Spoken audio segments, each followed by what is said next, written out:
Good morning, students. Welcome to today's online class. I hope you all are safe and secure at home.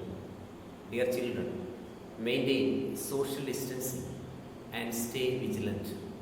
Before going to start today's class, I would like to recall what we have learned so far.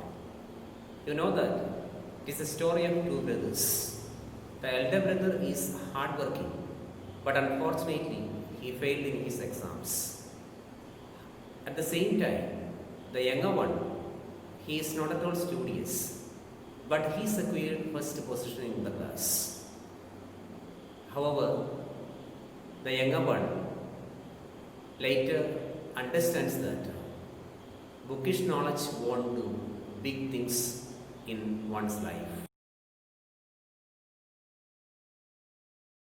Students, we have so far completed 8 paragraphs. In the 7th and 8th paragraphs, elder brother advised his younger brother. It shows that he had no faith in present system of learning. He ridiculed it and criticized it many times. He cited one example for this. He told him, one day your teacher will call you and instruct you to write an essay on the topic, the importance of punctuality. It's a small topic, but they will instruct you to write the same in 4 pages, but it should be brief. So he asked, how is it possible? 4 pages, but it should be brief. It's like run fast but slowly. Is it possible? He asked. So very sarcastically, he made such a comment. He also said that, listen my words, otherwise you will have to face its consequences in your future. We stopped here last. Now see the next line. It was time for school. If I got a scolding like this when I passed, I might as well have enjoyed myself and failed. Here, the narrator, younger brother, he said that it was time for school. Then he also said to himself, if I got a scolding like this, whatever I got now, when I passed, then definitely I might have enjoyed it and I might have failed. So it shows his dissatisfaction. For the time being, the younger brother couldn't accept the advices given by his elder brother. See the next line. The fearful image that my brother had drawn of the studies in his own class had terrified me. Now, the younger brother said that whatever I got from my brother, that terrified me very much, that frightened me very much. But despite this, I couldn't overcome my distaste for books. But it did not make any change. I didn't change my attitudes. I couldn't love my books completely. I wouldn't miss any opportunity for sports. That means, as usual, I went out and I played with my friends. But at the same time, I studied too, but not that much. The self-confidence I had attained now disappeared. And these advices given by his elder brother, that affected him very badly. His self-confidence that disappeared now.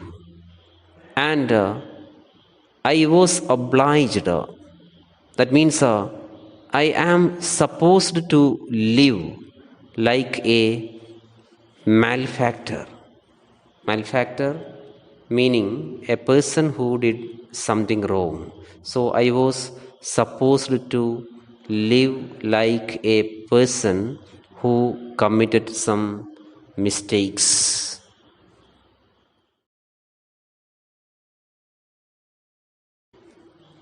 See next paragraph. It was the annual examinations again. Once more I got through and my brother flunked. I hadn't worked very hard but stood first again. Even I was surprised. My brother had learned every word in the syllabus by route, studying till 10 o'clock at night, starting again at 4 o'clock in the morning, and from 6 to 9:30 before school. I felt sad for him. He broke down when the result was announced. I also cried. The joy of having passed was halved. Had I also failed, my brother wouldn't have grieved so much. So here, the narrator said that once again, annual examination came, and he passed. He passed once again, but his brother failed. Flunked here means failed. I hadn't worked very hard. So, narrator said that he did not work hard, but he secured first position once again in the class, so that he was very much surprised. What about brother? Brother had learnt every word in the syllabus. So he took everything from each lesson and he learned it by route, means as a routine he learned. Then he repeated some words and he learned all these things, and he followed a timetable, studying till 10 o'clock at night, and he started once again at 4 in the morning, and from 6 to 9:30 before going to the school. So he followed such a timetable, and I felt sad for him. So I was very sad when I knew that my brother failed once again, and he broke down when the result was announced. He was totally disappointed when the result came. And narrator said, I also cried with him. The joy of having passed was halved. My joy, my happiness, when I got the news that I secured first position in the class once again, that was somewhat halved, divided into two. Halved means divided into two. Means the half part he was very happy, but at the same time, the half part he was very sad. And had I also failed, my brother wouldn't have grieved so much. Grieved means cried, mourned. So, narrator, he said that I wished to fail because that will reduce the pain of my brother. Then he wouldn't cry like this if I also failed with him. Then see the next paragraph. Now my brother was just one class ahead of me. An evil thought entered my mind.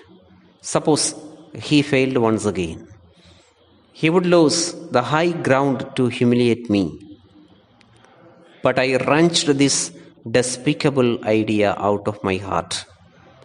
After all, he upbraids me for my own good. So here, the narrator, he said that his brother was just one class ahead of him now. So now he reached in the class and he was very near to his elder brother now. An evil thought entered to his mind at that moment. A bad thought that came to his mind. Suppose he failed once again. He would lose the high ground to humiliate me. So this is the evil thought. Suppose my elder brother failed once again, then definitely we will sit in the same class. Then, if it happened, then definitely my brother, he would lose his control. He would lose his chance to come and advise me, come and humiliate me, come and argue with me. But I wrenched this despicable idea. Despicable meaning deserving hatred or contempt. So I wrenched means twist violently. That means he tried his best to take it out from his mind. What? This despicable idea, this bad idea, this evil thought from his heart. After all, he upbraids. Upbraids means he scolds me for my own good. So, here, a sense of realization that came to our narrator's mind. That's why he said, after all, he scolds me, he advises me, that is only for my own good, that is only for myself. So, this realization that came to narrator's mind.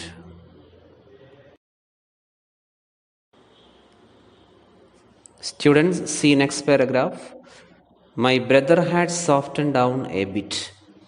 He restrained himself even when there were occasions to upbraid me. I now began to take an undue advantage of his lenience. I started believing that I would get through whether or not I studied. I developed a fondness for flying kites, and most of my time was spent in this activity. Still, I had a lot of respect for my brother. So, here, narrator, younger brother, he noticed some changes in his elder brother's attitudes.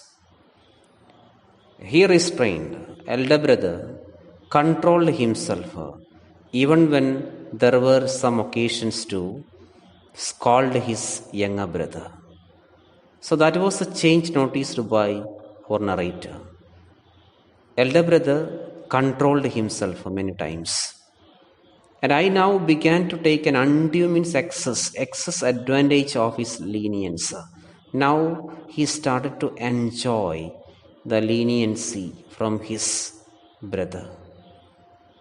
Or he was somewhat sympathetic towards his younger brother. That's why narrator said, I began to take an undue advantage of his lenience. Lenience means mercy. That means elder brother was somewhat lenient towards his younger one. Earlier it was not like that.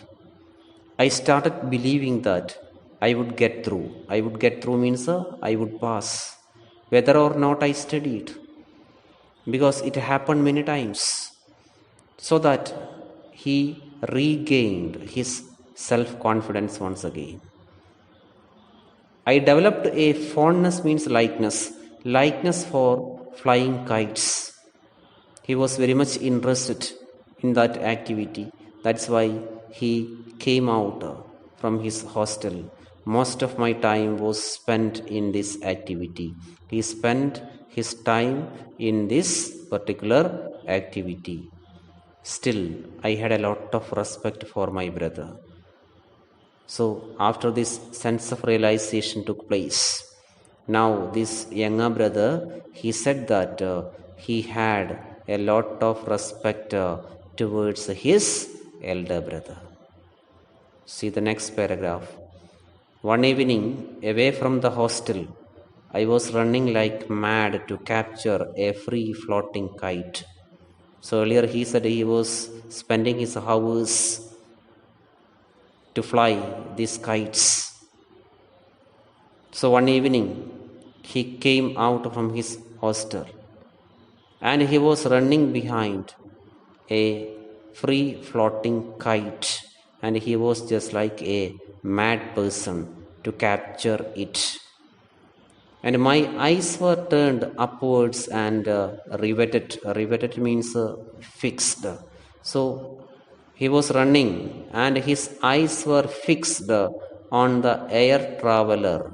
Air traveler means this kite that was floating in the air, and that was reeling. Reeling means floating or staggering, reeling gently towards its downfall. So it was towards its downfall. It was falling down. So that is why this boy was running behind it, unmindful of the things around. Unmindful means lacking awareness.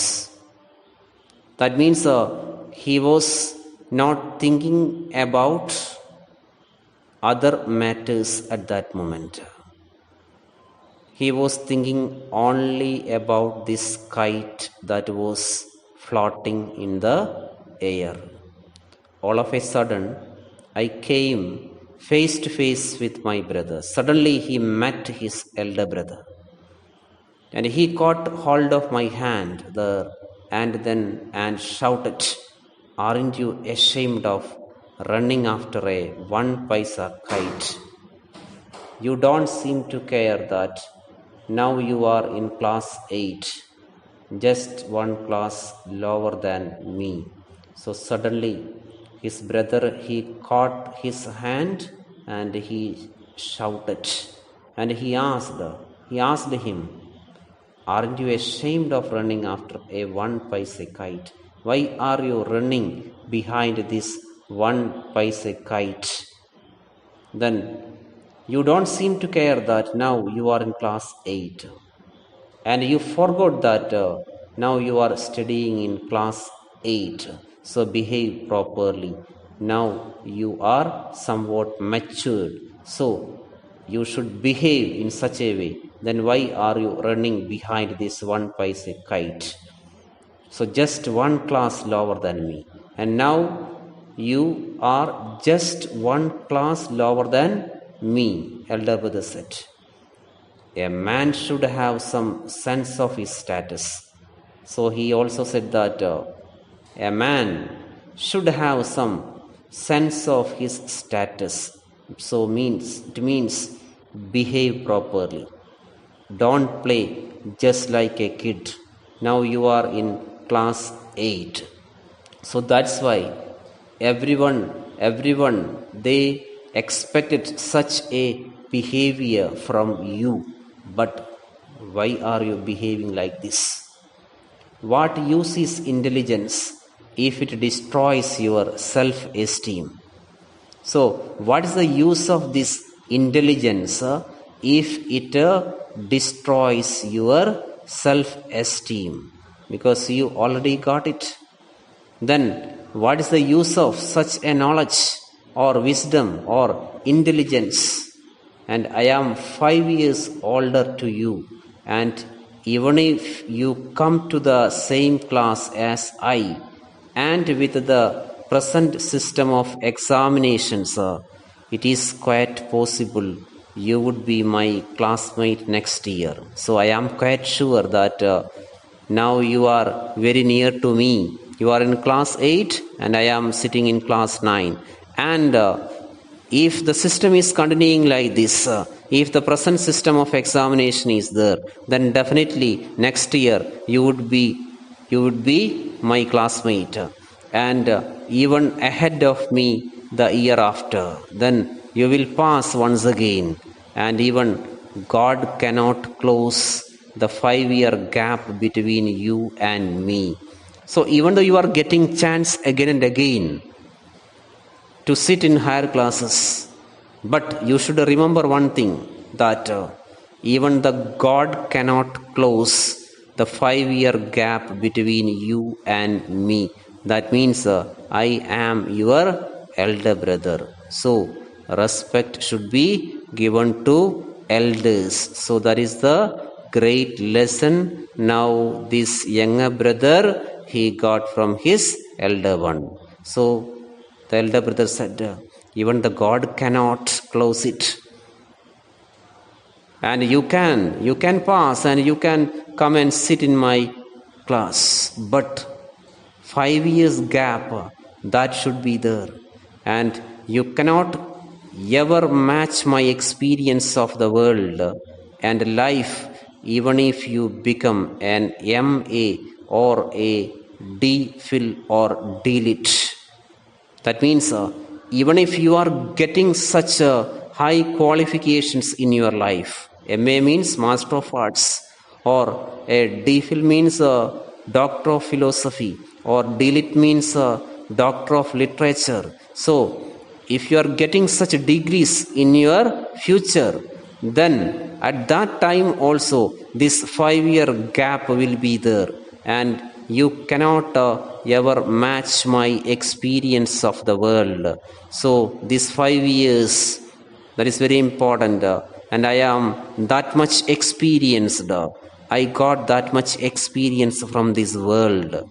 So here the elder brother he said that this experience from our life, that is very important rather than the bookish knowledge. That is very important point. And here he conveys such a message to his younger brother. And even if you are getting such degrees, then that doesn't matter. And our mother never went to school, and our father perhaps didn't go beyond class 5. So our parents, they are not at all well educated, but they gave everything to their children. We might accumulate all the knowledge in the world, yet they will always retain the right to admonish and correct us. So he said that our mother never went to school. She was quite illiterate. And our father perhaps didn't go beyond class 5. He didn't get that much education. But we should respect them. We might accumulate all the knowledge in the world, and anyhow we got opportunity so that we can acquire knowledge from this world, yet they will always retain the right. They means our parents. They will always retain the right to control, the right to admonish, right to guide us, right to advise us and correct us. So they have the right. So elder brother he said that we should respect our elders irrespective of their age and their life backgrounds.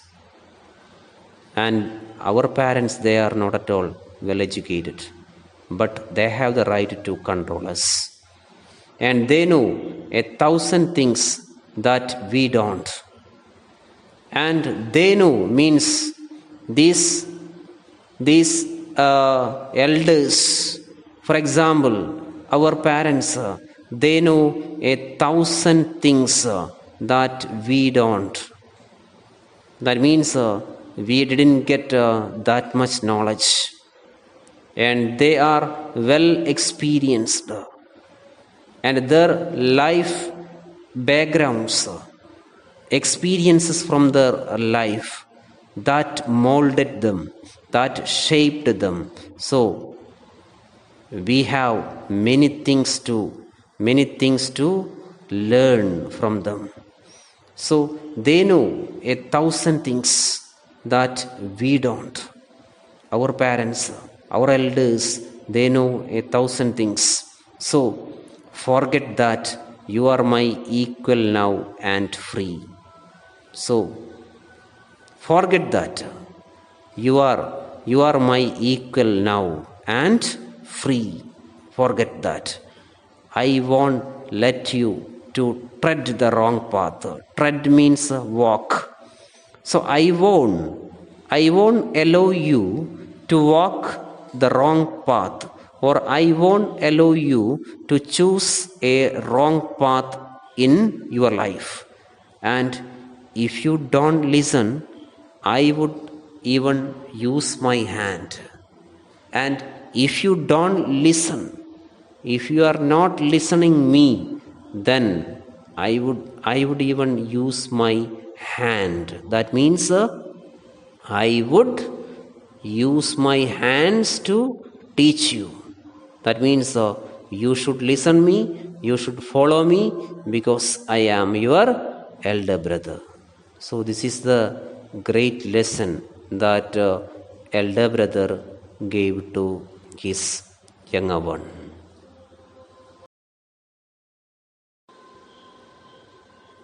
Students, see the last part. I was thoroughly ashamed by this new approach of his. I really became aware of my smallness, and I began to look upon him with reverence.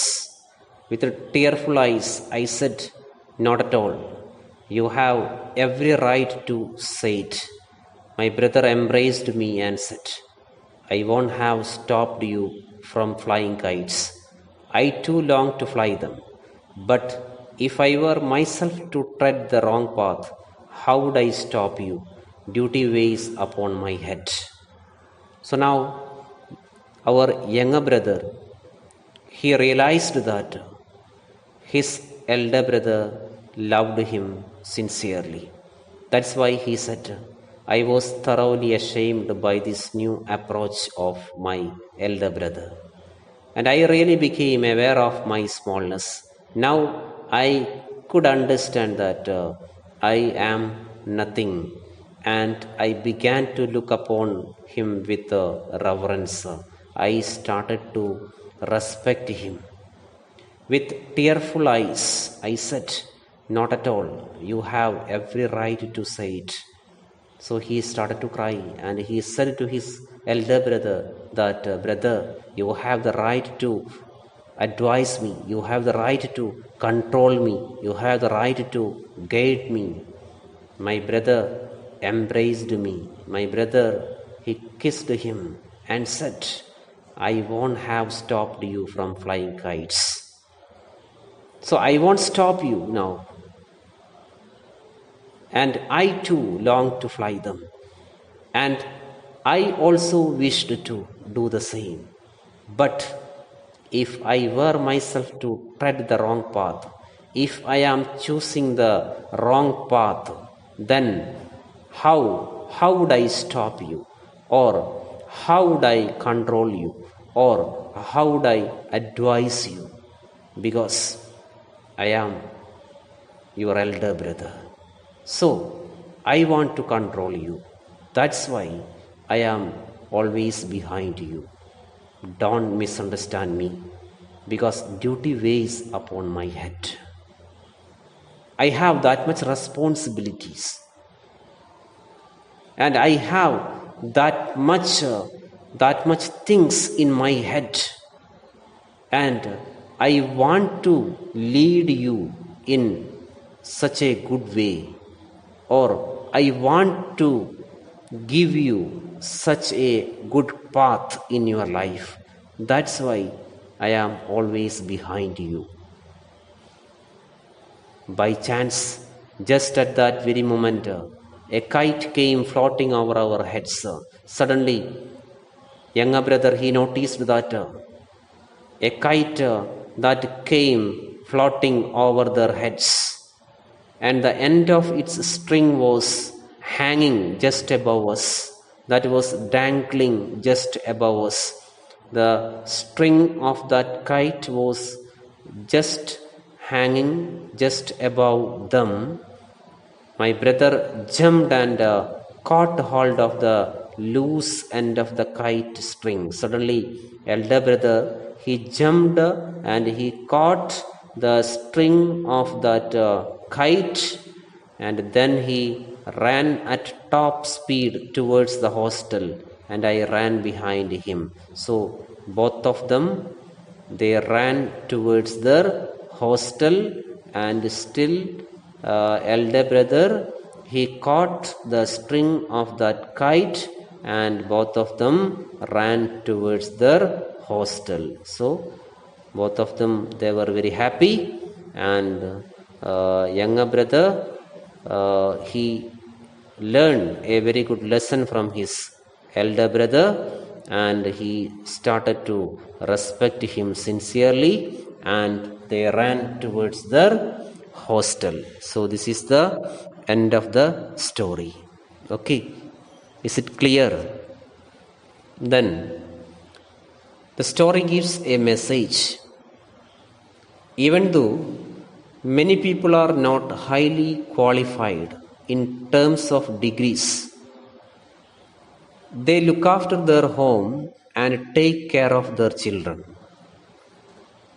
Such examples are there in our society, isn't it? We have many examples.